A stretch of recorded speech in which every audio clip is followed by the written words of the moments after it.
Basic English class में आप सीख रहे थे टेंसेस। तो टेंसेस जो है शुरुआती सीढ़ी है जिसके माध्यम से, जिसके थ्रू आप आगे अपने कदम बढ़ाते हैं इंग्लिश की तरफ।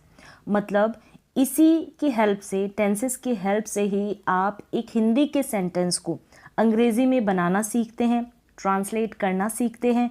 शुरुआती जो अंग्रेज़ी है वो इसी के ऊपर निर्भर है, इसी के ऊपर डिपेंड है।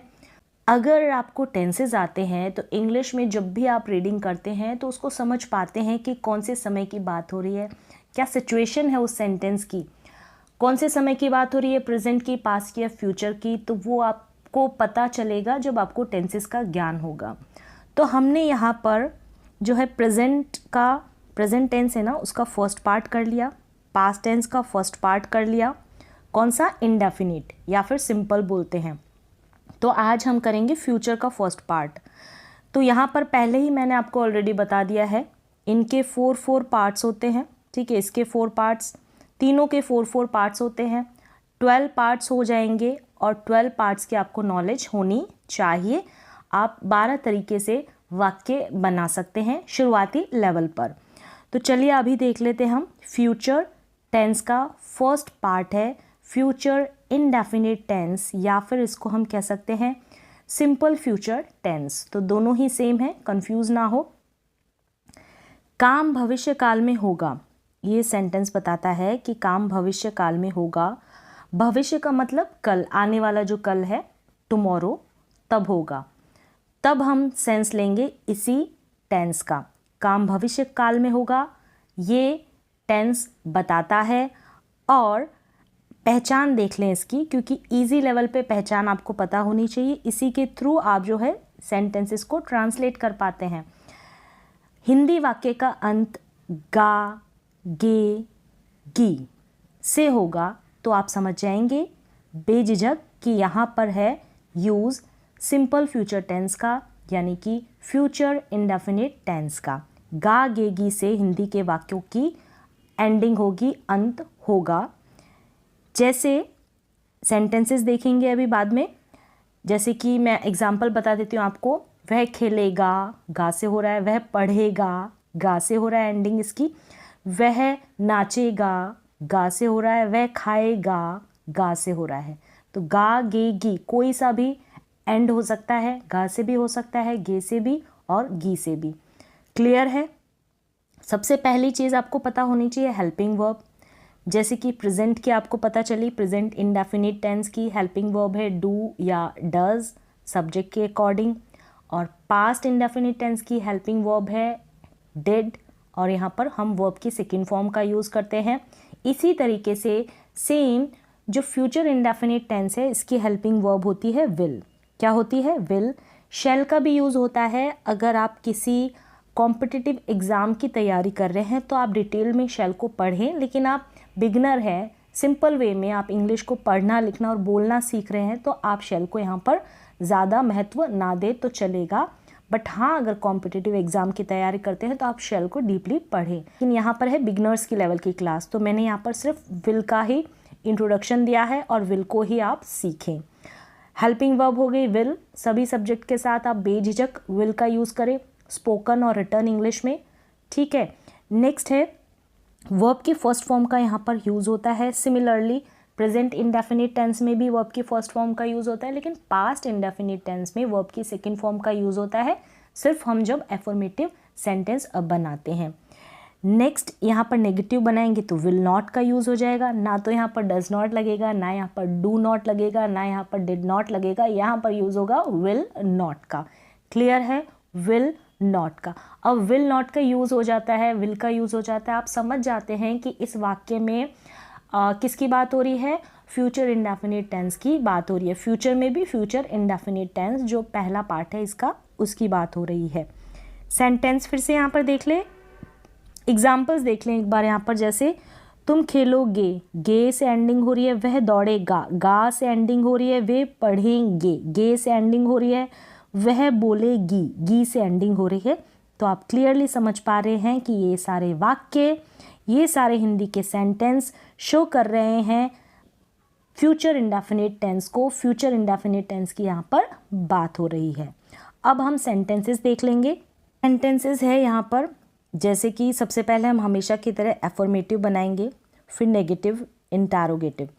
एफर्मेटिव यानी सकारात्मक वाक्य, नेगेटिव यानी कि नकारात्मक वाक्य, इंटरोगेटिव यानी कि प्रश्नवाचक वाक्य। सकारात्मक वाक्य में नहीं का यूज़ नहीं होगा और यहाँ पर कोई प्रश्न भी नहीं किया जाएगा। नेगेटिव में नॉट का यूज़ होता है, इंटरोगेटिव में प्रश्न पूछा जाता है। सेंटेंसेस है यहाँ पर, जैसे कि वह स्कूल जाएगी। गी से आप समझ जाएंगे कि यहाँ पर ये फ्यूचर टेंस की बात हो रही है, फ्यूचर इंडेफिनिट टेंस का। और कौन सा सेंटेंस है? एफर्मेटिव है। एफर्मेटिव है, नॉट का भी यूज़ नहीं है और इसमें ना ही कोई प्रश्न किया जा रहा है। वह स्कूल नहीं जाएगी। गी से आप समझ जाएंगे कि फ्यूचर इंडेफिनिट टेंस है, नहीं है तो नॉट वाला है यानी कि नेगेटिव सेंटेंस है। तीसरा देख लीजिए, क्या वह स्कूल जाएगी। पहला तो गी है तो इससे आप समझ जाएंगे कि फ्यूचर इंडेफिनिट टेंस है।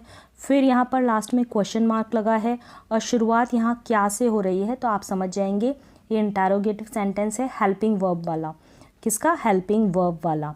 अब व्हाट, व्हेन, वेयर, ये वाले जो इंटरोगेटिव सेंटेंसेस है इनको अभी यूज़ में किस तरीके से करते हैं, बनाते हैं, वो मैं बताऊंगी आगे, लेकिन आप बिल्कुल बिगनर है तो ऐसे शुरुआत करें। तो अब इन्हीं को हम इंग्लिश में ट्रांसलेट कर लेंगे। वह स्कूल जाएगी, वह स्कूल जाएगी तो हेल्पिंग वर्ब क्या है? विल है, तो सब्जेक्ट के तुरंत बाद आपको लगा देनी है। She will go to school.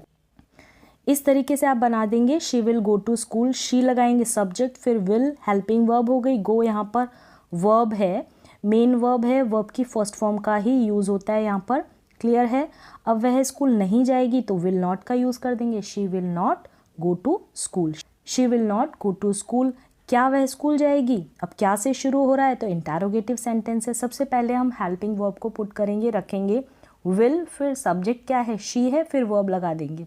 Will she go to school, will she go to school. Verb की फर्स्ट फॉर्म का ही यूज़ होता है, जैसे मैंने ऑलरेडी बता दिया है। नेक्स्ट और कुछ प्रैक्टिस कर ले और इसी तरीके से आप खुद से भी प्रैक्टिस करें। मैं जाऊँगा, मैं जाऊँगा, गा का सेंस आ रहा है यानी कि फ्यूचर इंडेफिनिट टेंस है।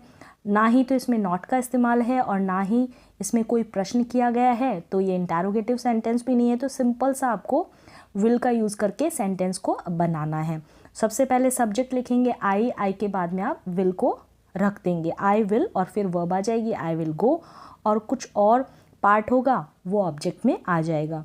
ही विल गो, और कहाँ मतलब प्लेस का जिक्र भी आप कर सकते हैं, तो गो टू के बाद आप प्लेस लिख दें। आई विल गो, मैं जाऊँगा, आई विल गो। मैं नहीं जाऊँगा तो नहीं आ गया यानी कि नेगेटिव है सेंटेंस तो, लेकिन कौन से टेंस का है? गा है, तो फ्यूचर इंडेफिनिट टेंस का है। मैं नहीं जाऊँगा, I will not go, I will not go.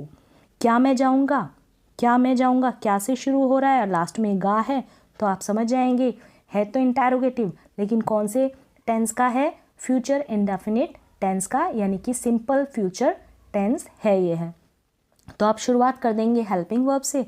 Helping verb आपको पता है, विल है यहाँ पर, will I go, will I go. Will के बाद आप सब्जेक्ट लिख देंगे, फिर वर्ब आ जाएगी, विल आई गो, इस तरीके से।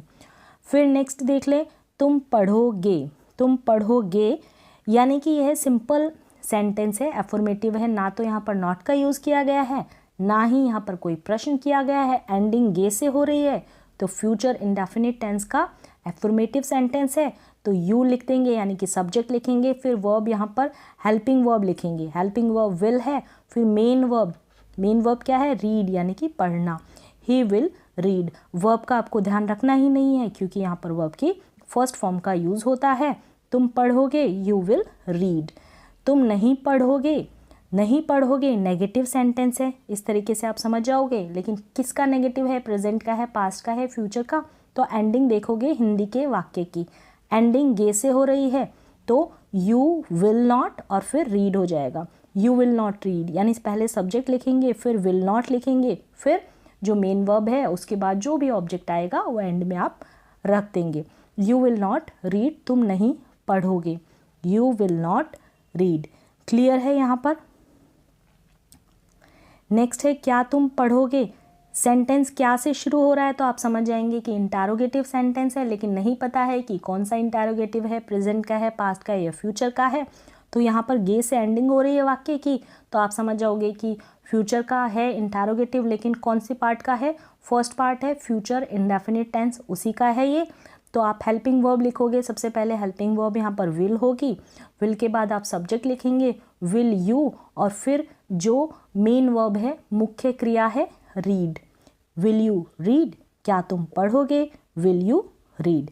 इस तरीके से आप इस सेंटेंस को इंग्लिश में ट्रांसलेट कर लेंगे।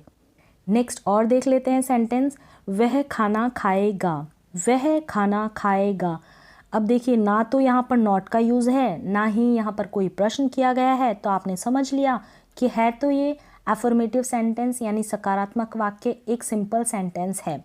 लेकिन अब कौन से टेंस का है ये आप पहचानेंगे, हिंदी का वाक्य जो है उसकी एंडिंग देख लेंगे, गा से इसकी एंडिंग हो रही है, तो आप समझ जाएंगे कि ये फ्यूचर का है, और फ्यूचर का भी जो पहला पार्ट है फ्यूचर इंडेफिनिट टेंस उसी का है। तो यहाँ पर उसी तरीके से आप इसको इंग्लिश में ट्रांसलेट कर लेंगे, वर्ब की फर्स्ट फॉर्म का यूज़ होता है और विल का यूज़ होता है। तो वह खाना खाएगा, आप सब्जेक्ट लिखेंगे, फिर हेल्पिंग वर्ब जो है ना इसकी, यानी मेन जो मुख्य हथियार है, मेन हथियार है, तो वो क्या है, वेपन, वो है विल यहाँ पर, ही विल ईट, फिर ईट यानी यहाँ पर मेन वर्ब है, तो मेन वर्ब आप हेल्पिंग वर्ब के बाद लगा देंगे, ही विल ईट। नेक्स्ट है, इसी को देखेंगे हम, वह खाना नहीं खाएगा। अब नहीं है यानी आप समझ जाएंगे कि नेगेटिव है, और गा से सेंटेंस की एंडिंग हो रही है, तो आप समझ जाएंगे कि ये फ्यूचर इंडेफिनिट टेंस का नेगेटिव सेंटेंस है, तो उसी तरीके से आप बना लेंगे। विल नॉट इसका हथियार है, तो सब्जेक्ट यहाँ पर ही है, तो ही के बाद विल नॉट लिख देंगे, फिर वर्ब लिख देंगे, ही विल नॉट ईट, वह खाना नहीं खाएगा, ही विल नॉट ईट। अब क्या वह खाना खाएगा, वाक्य की शुरुआत क्या से हो रही है, तो आप समझ जाएंगे कि इंटरोगेटिव सेंटेंस है हेल्पिंग वर्ब वाला, एंडिंग इसकी गा से हो रही है, तो इंटरोगेटिव सेंटेंस हो गया किसका, फ्यूचर इंडेफिनिट टेंस का। तो यहाँ पर शुरुआत में आप विल जो इसकी हेल्पिंग वर्ब है वो लिख देंगे, विल ही ईट, क्या वह खाना खाएगा, विल फिर सब्जेक्ट फिर main verb, will he eat, will he eat. अगर आपको कॉन्सेप्ट क्लियर भी नहीं हो रहा तो आप देखेंगे विल ईट ही, तो ये गलत हो जाएगा। तो प्रैक्टिस करें, जितनी ज़्यादा आप प्रैक्टिस करेंगे उतना ज़्यादा आपको फ्लो बैठेगा, आपको समझ में आएगा क्या हेल्पिंग वर्ब है, क्या मेन वर्ब है, क्या वर्ब की फर्स्ट फॉर्म किस तरीके से यूज़ किया जाता है, डिड नॉट का यूज़ कहाँ किया जाता है, डज नॉट का यूज़ कहाँ किया जाता है, फिर डू नॉट का यूज़ कहाँ किया जाता है, विल और विल नॉट का यूज़ कहाँ किया जाता है। तो मैंने बहुत ईजी तरीके से यहाँ पर आपको बताया है। अभी भी आपको कन्फ्यूज़न है या फिर आपने अभी यहीं से शुरुआत की है, तो आप प्रेजेंट और जो मैंने पास्ट का पहला पार्ट बताया ना, तो उसको भी समझे और उसके बाद इस पार्ट के ऊपर आए। नहीं समझ में आया तो पहले वो दोनों पार्ट्स देखें, क्लियर करें, सिंपल सेंटेंसेस, इंटरोगेटिव और नेगेटिव सेंटेंसेस को बनाना, और उसके बाद ये टेंस भी आप क्लियर करें और इसको भी समझें। तो आज की क्लास में बस इतना ही। नेक्स्ट क्लास में हम इनका कंपैरिजन देखेंगे, मीन्स कि एक साथ हम तीनों को देखेंगे, तो एक साथ देखेंगे तो और ज़्यादा कॉन्सेप्ट क्लियर होगा। तो आज की क्लास में बस इतना ही, मिलते हैं एक और नए एजुकेशन क्लास के साथ, तब तक के लिए थैंक यू सो मच।